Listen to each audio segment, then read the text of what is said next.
যাচ্ছে। এই যে আর্য, বরফ আর বরফ, বরফের উপর দিয়ে শুধু গাড়ি আর গাড়ি। সূর্য ঢাকা পড়ে গেছে, সূর্য ওঠেনি মেঘে। 30/5/2023 সোমবার থেকে কার্গিল যাওয়ার পথে আমরা বরফের রাজ্যে প্রবেশ করেছি।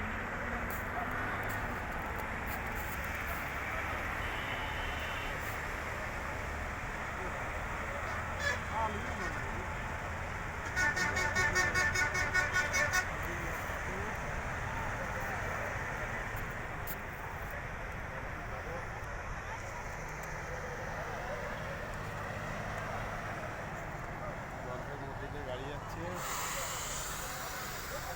গাড়ি যাচ্ছে, প্রচণ্ড যানজট। আমার সামনে আর্য, ক্যামেরাটা নাবা। আর্য ভিডিও করছে, ভিডিও করছি।